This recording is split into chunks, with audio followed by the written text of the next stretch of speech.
आपलं YouTube channel सुरू होऊन जवळपास 4 ते 5 वर्ष झालेली आहेत, पण वटसावित्री या व्रताविषयी कोणतीही माहिती आपल्या चॅनलवरती उपलब्ध नव्हती. कारण त्याचं रिझन असं होतं की वटसावित्रीची पूजा ही जवळपास सगळेच जण करतात, त्यामुळे आणि त्याविषयी बऱ्यापैकी माहिती सगळ्यांना असल्यामुळे त्याविषयी व्हिडिओ करावा असं मला स्वतःला वाटलं नाही.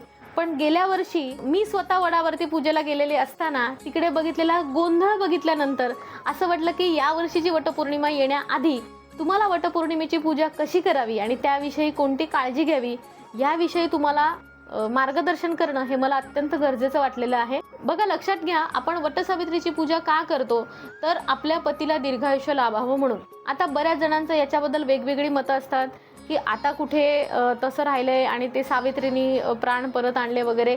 पण लक्षात घ्या, जरी आपण याला वटसावित्रीची पूजा म्हणत असलो तरी हे वटसावित्रीची पूजा नसून हे ब्रह्मा सावित्रीचं व्रत आहे. या दिवशी जर तुम्ही एखाद्या ब्राह्मणाला बोलवून प्रॉपर जर वटपौर्णिमेची पूजा केलीत तर तुमच्या लक्षात येईल की ह्याच्यामध्ये ब्रह्मा सावित्री म्हणजे ब्रह्मदेवाला आपण आपल्या पतीला दीर्घायुष्य मिळावं आणि जन्मोजन्मी हाच पती मिळावा अशी प्रार्थना करतो. ह्याचा शब्दशः अर्थ न घेता म्हणजे 7 जन्म कोणी बघितलेत वगैरे हा तर भाग आहेच, पण त्याचबरोबर याच जन्मामध्ये अनेक जन्मांचं सुख उपभोगण्यासाठी असलेली अनुकूल परिस्थिती निर्माण व्हावी ह्या उद्देशाने ही पूजा संकल्पपूर्वक करणं हे अत्यंत गरजेचं आहे. आणि ही पूजा संकल्पपूर्वक करण्यासाठी तुम्हाला एखाद्या ब्राह्मणाची गरज आहे आणि तो ब्राह्मणाला बोलवताना सुद्धा तुमच्या आर्थिक परिस्थितीनुसार त्याचं दान धर्म व्हायला पाहिजे, शिधा दान व्हायला पाहिजे, दक्षिणा द्यायला पाहिजे.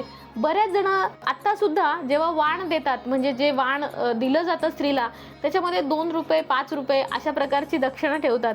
तर लक्षात घ्या, आता 2 रुपये 5 रुपयाचा काळ तर पहिली गोष्ट राहिलेलाच नाहीये. पण आपण जी समोरच्याला दक्षिणा देतोय, मग ती स्त्री असेल, सुवासिनी असेल किंवा ब्राह्मण असेल, तर आपल्या पतीच्या आयुष्याची किंमत इतकी कमी आहे का हो? नाहीये की नाही?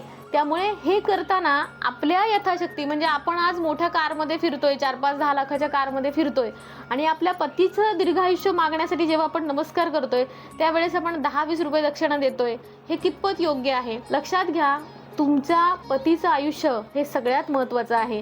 तुम्ही ह्या ब्रह्मा सावित्री व्रतामध्ये जो संकल्प केला जातो तो संकल्प जर तुम्ही काळजीपूर्वक ऐकला तर तुमच्या लक्षात येईल की अनेक मोठ्या मोठ्या संकटांमधनं तुमच्या नवऱ्याला सुखरूप बाहेर काढण्याचं सामर्थ्य ह्या मंत्रांमध्ये आहे.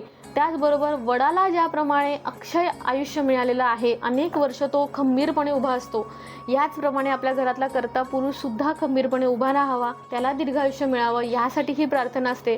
त्यामुळे ती करायचंय म्हणून या लेवलवर न करता खरंच जर तुम्हाला त्याच्याविषयी आदर आणि आत्मीयता वाटत असेल तर ते मनापासून करा आणि हीच भावना मनामध्ये ठेवून करा.